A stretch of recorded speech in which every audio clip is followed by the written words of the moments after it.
Hello, welcome to my student support system. आज की child health की क्लास में आपका स्वागत है। आज हम डिस्कस करने वाले हैं बच्चों के पेट में जो कीड़े होते हैं उनके बारे में। ये लेक्चर हिंदी में आप देख रहे हैं। यदि इसी लेक्चर को आपको इंग्लिश में स्टडी करना है तो आप आई बटन पे क्लिक करें, वहां से आपको इंग्लिश लेक्चर का लिंक मिलेगा या आप डायरेक्ट चैनल को भी विजिट कर सकते हैं। पेट में जो कीड़े होते हैं वो बहुत ही कॉमन है बच्चों में, और बहुत प्रकार के कीड़े हैं जो पेन एब्डोमेन का मेन कारण बनते हैं। ये एक प्रकार के परजीवी होते हैं जो बच्चों के इंटेस्टाइन में रहते हैं और उनका न्यूट्रिशन खुद ले लेते हैं। बच्चों में पोषण की कमी हो जाती है। बहुत सारे पेट के कीड़े हैं अलग अलग प्रकार के जो बच्चों में पेट में आ सकते हैं। मुख्य रूप से जो पेट में कीड़े हैं वो 4 प्रकार के होते हैं और इनको हम आज इस क्लास में स्टडी करने वाले हैं। वो है round worm, tape worm, pin worm या हुक वर्म। यदि आप इन कीड़ों के बारे में जान पाएंगे, समझ पाएंगे तो अपने बच्चे को बचा सकेंगे इन कीड़ों के संक्रमण होने से। तो पेट में जो कीड़े हैं उनमें सबसे महत्वपूर्ण है round worm. Round worm infection को हम एस्केरियासिस भी कहते हैं। यह एक पैरासाइट या कृमि या कीड़े के कारण होता है जिसका नाम है एस्केरिस लुम्ब्रिकोइड्स। ये जो कीड़े हैं वो बच्चे या एडल्ट के पेट में जाकर लार्वा और लार्वा से फिर एडल्ट बनते हैं और फिर वहीं पर प्रजनन करते हैं, अंडे देते हैं। जो एडल्ट लार्वा है वो काफी बड़ा हो जाता है, लगभग 30 सेंटीमीटर तक एक एडल्ट बच्चे के पेट में हो सकता है और इनकी संख्या भी काफी ज्यादा हो सकती है। ये स्प्रेड कैसे करते हैं, कैसे फैलते हैं? एस्केरिस लुम्ब्रिकोइड्स जो राउंड वर्म है उसके अंडे स्टूल के थ्रू, स्पेशली ओपन डेफिकेशन के दौरान मिट्टी में मिल जाते हैं और वहीं से ये जो एग हैं, अंडे हैं, वो ट्रांसफर होते हैं खाने के साथ, कंटामिनेटेड पानी के साथ, जब बच्चा उसको लेता है। या कई बार बच्चा खेलते समय उस मिट्टी में खेल रहा है जहां पर राउंड वर्म के एग हैं, तो वो गंदे हाथ बिना धोए मुंह में डाल लेते हैं तो भी एस्केरिस का इन्फेक्शन हो सकता है। अब ये ग्रो कैसे करता है मानव शरीर में? जब ये अंडे इंटेस्टाइन में पहुंचते हैं तो वहां हैच होते हैं और लार्वा बनते हैं। ये लार्वा स्मॉल इंटेस्टाइन की म्यूकोसा से एंटर करते हैं और ब्लड में, कैपिलरी में चले जाते हैं, ब्लड में प्रवेश कर जाते हैं। बहुत छोटे होते हैं लार्वा और ब्लड के साथ घूमते हुए फाइनली ये लंग्स में आ जाते हैं। लंग्स तक पहुंचते पहुंचते ये कुछ बड़े हो जाते हैं और एल्वियोलाई की वॉल को छेद करके एल्वियोलाई में आ जाते हैं। फिर धीरे धीरे असेंड करते हैं ट्रेकिया तक, गले में, और गले में आते हैं तो खांसी आती है। अब जब खांसी आती है तो या तो वो खांसी करके बाहर निकाल देगा या उसको निगल लिया जाएगा। जब निगल लिया जाएगा तो वो फिर से जो लार्वा है पहुंच जाएंगे हमारे आंत में और वहां पर वो एडल्ट बनेंगे, परिपक्व होंगे और फिर और अधिक अंडे देंगे। फिर वो लार्वा बनेंगे। तो ये साइकिल एक चलता रहता है, लंग्स इंटेस्टाइन, और कुछ अंडे स्टूल के थ्रू पास कर दिए जाते हैं जो अन्य लोगों को इन्फेक्ट करते हैं। लक्षण क्या होंगे?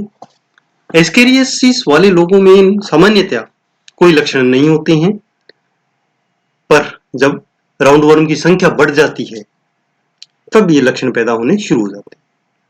जब राउंड वर्म के जो लार्वा फेफड़ों में होते हैं तो लक्षण हो सकते हैं खांसी आना, सांस में तकलीफ होना, न्यूमोनिया के लक्षण होना, कई बार स्पुटम में ब्लड आता है, चेस्ट डिस्कम्फर्ट और फीवर। ये लक्षण हो सकते हैं जब वो लार्वा लंग्स में है। और यदि वो जब इंटेस्टाइन में बड़ा हो रहा होता है, संख्या उनकी बढ़ जाती है, तो nausea, vomiting, weight loss, irregular stools, कभी डायरिया होगा, कभी कॉन्स्टिपेशन होगा, और स्टूल में विजिबल वर्म्स भी दिखाई देते हैं क्योंकि साइज बड़ा है इनका।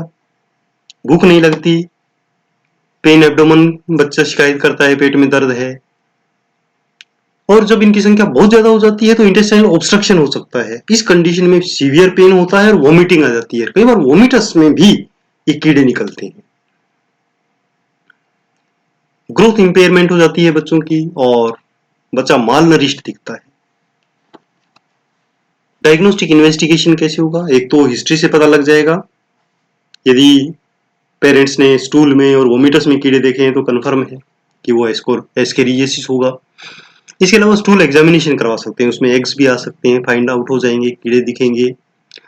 एक्सरे करवा सकते हैं, सीटी स्कैन, अल्ट्रासाउंड, एमआरआई और एंडोस्कोपी, इनसे हम कंफर्म कर सकते हैं कि एस्केरियासिस है। ट्रीटमेंट क्या होगा?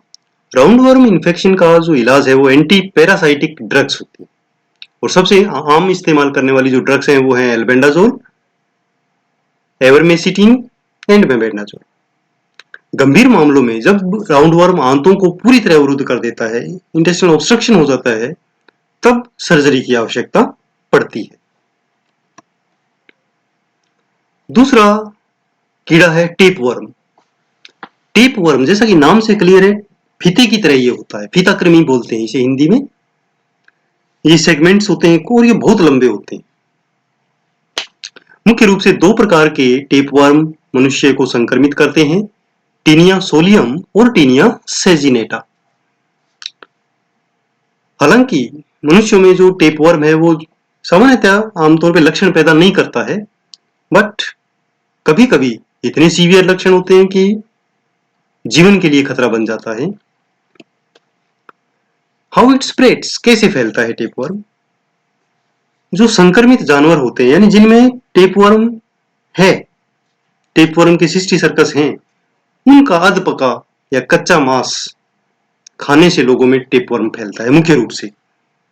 इसके अलावा जो पशुओं का मल है उसकी केयर करते समय वहां से वो एनवायरनमेंट में हाथों पे टच हो जाता है एग्स इसके, और वो खाने के साथ या पानी के साथ हमारे पेट में चले जाते हैं। कई बार जब एक ही टॉयलेट का प्रयोग करते हैं और हाथ प्रॉपरली नहीं वॉश करते हैं तो भी टेपवर्म के अंडे ट्रांसफर हो जाते हैं एक व्यक्ति से दूसरे व्यक्ति में, एक बच्चे से दूसरे बच्चे में। अब ये जो एग हैं वो सबसे पहले इंटेस्टाइन में पहुंचेंगे और लार्वा बन जाएंगे। लार्वा बनते ही ये कहां जाएंगे?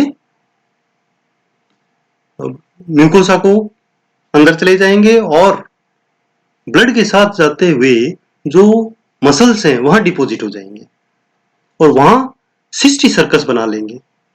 सिस्टी सर्कस मतलब एक सिस्ट बन जाएगी, अंदर लार्वा है, बाहर सिस्ट है। ये सिस्टी सर्कस काफी समय तक रहती है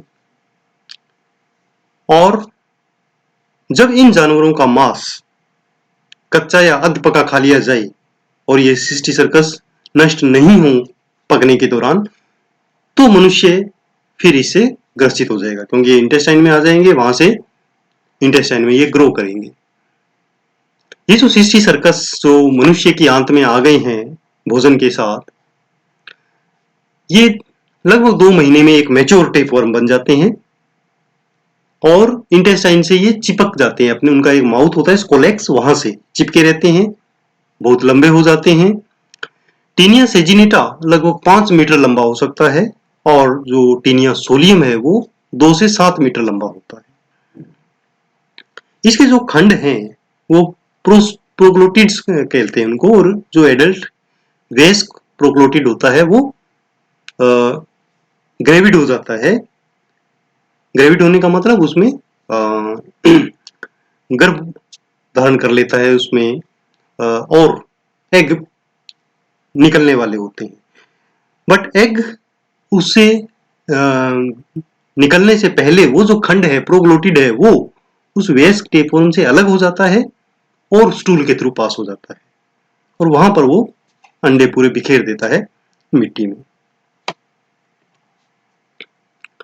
टेपवर्म के लक्षण तो नॉर्मली सामान्य तौर पे टेपवर्म के लक्षण नहीं होते हैं, पर जब होते हैं तो नोजिया हो सकता है, वीकनेस, डायरिया, पेन एब्डोमेन, बहुत ज्यादा थकान, वेट लॉस, बच्चे का वेट नहीं बढ़ रहा है, भूख या तो ज्यादा लगेगी या कम लगेगी। तो ये सारे लक्षण टेपवर्म के हो सकते हैं।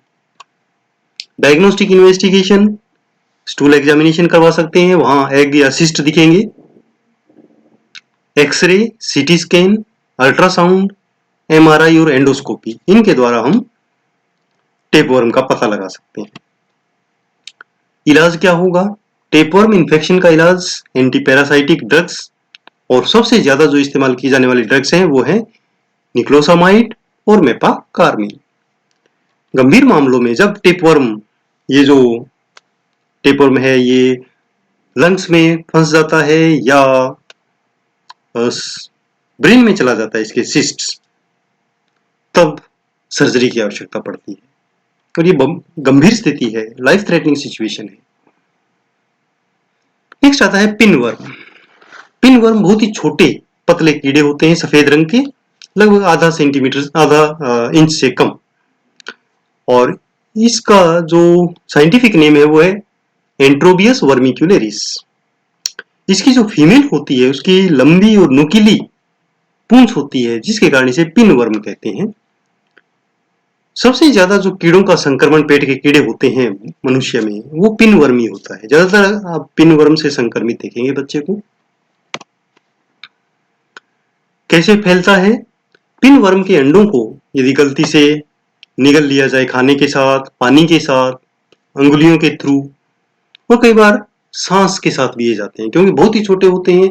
अगर कोई लिनन वगैरह झाड़ रहे हैं बच्चे की इन्फेक्टेड, जिसमें एग हैं, तो वो कुछ देर हवा में रहते हैं और सांस के साथ भी अंदर जा सकते हैं। एक बार अंदर जाने के बाद ये अंडे आंतों से चिपक जाते हैं और कुछ ही समय में लार्वा और वयस्क बन जाते हैं।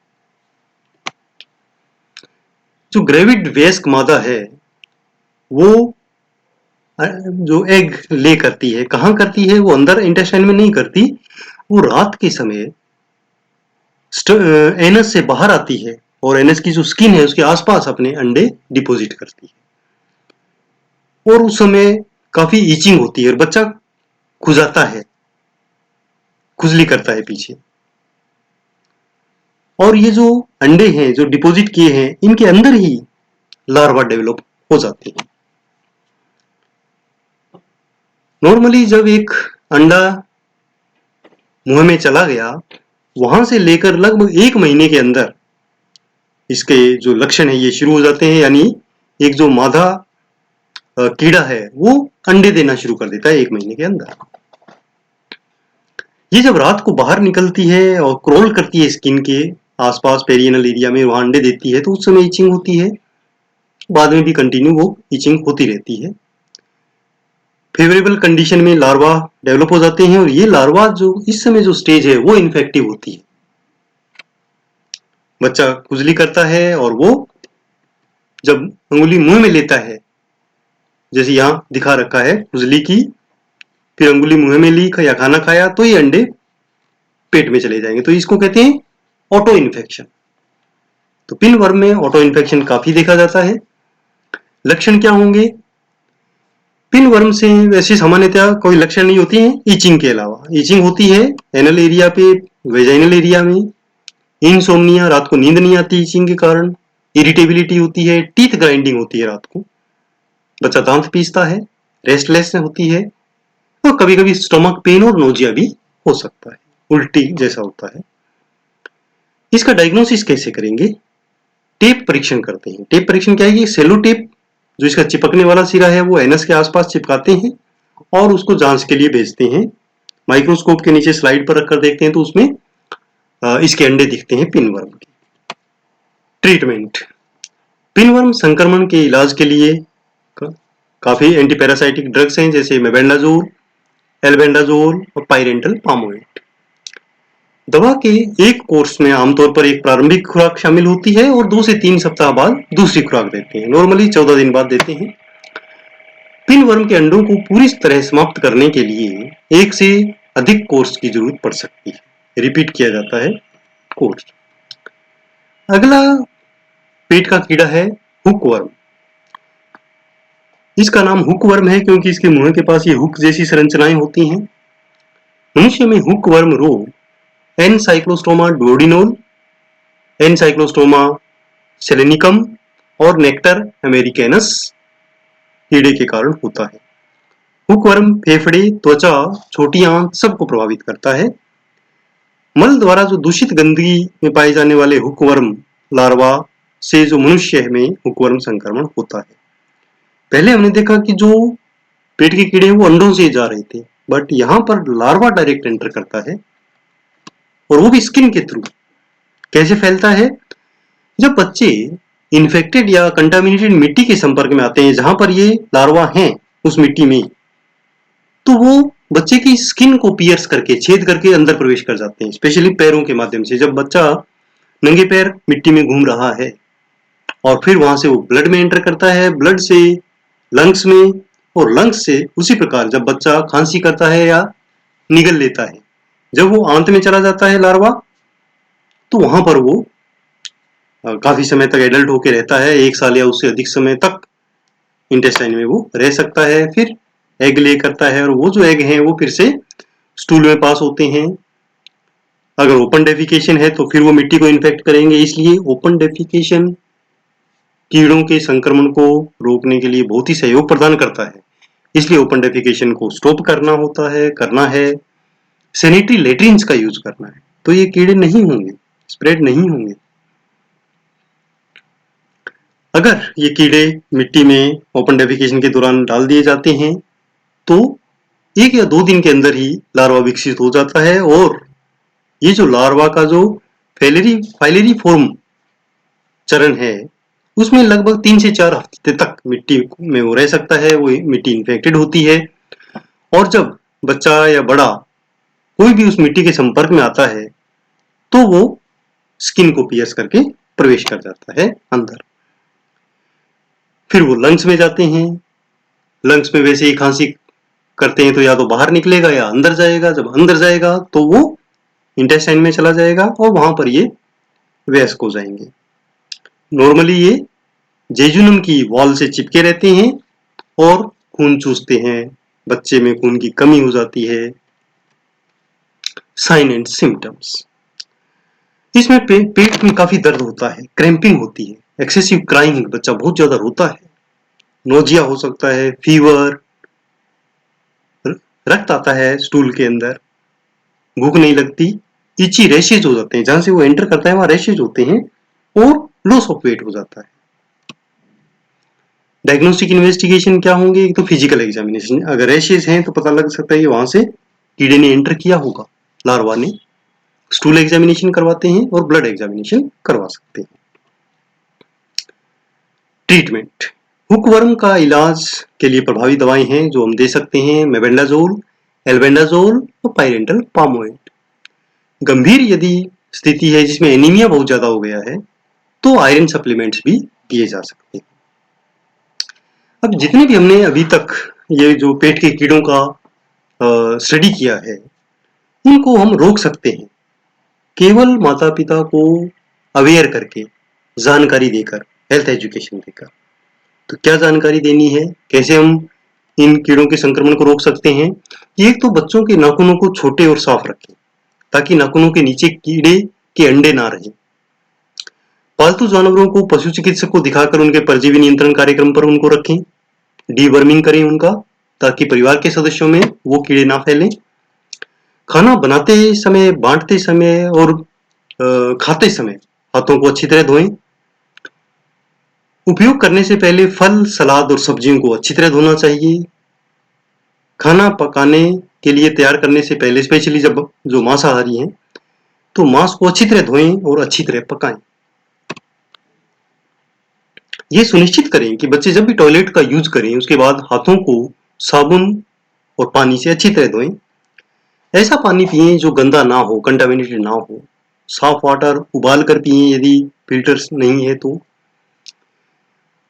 और पैरों के माध्यम से ये कीड़ा प्रवेश करता है जो हुकवर्म है, तो उनको रोकने के लिए नंगे पैर मिट्टी में नहीं घूमना चाहिए।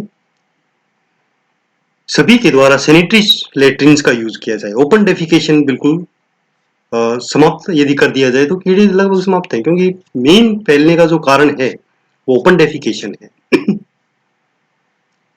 तो जो स्वच्छ भारत अभियान है वो स्वस्थ भारत ऑटोमेटिकली बनाएगा। कीड़ों के संबंध में यदि हम देखें तो सबको लेट्रिन्स का, सैनिटरी लेट्रिन का उपयोग करना चाहिए, चाहे वो बड़े हैं बच्चे हैं। तो बड़े हैं तो उनके परिवार में छोटे बच्चे भी तो हैं, वो भी स्प्रेड कर सकते हैं। तो ये सबकी जिम्मेदारी है। अपने बच्चे को कीड़े के खिलाफ जो एंटी पैरासाइटिक ड्रग्स हैं वो दिलवाएं, क्योंकि अगर आप अपने बच्चे को ये कीड़े की दवाई दिलाते हैं तो पूरी कम्युनिटी में ये प्रकार से कीड़ों की संख्या कम होगी और कम्युनिटी में हम कृमि के प्रसार को रोक पाएंगे। धन्यवाद। ऐसे ही उपयोगी वीडियोस देखने के लिए आप YouTube channel my student support system को सब्सक्राइब कर सकते हैं। Facebook page my student support system को लाइक कर सकते हैं, वहां से आपको अपडेट्स मिलते रहेंगे नए लेक्चर्स के। और अपने नोट्स प्रिपेयर करने के लिए ब्लॉगर विजिट करें mynursingstudents.blogspot.com। फॉलो कर सकते हैं अपडेट्स के लिए ट्विटर, इंस्टाग्राम और Facebook group nursing notes join कर सकते हैं। धन्यवाद। आपका दिन शुभ हो।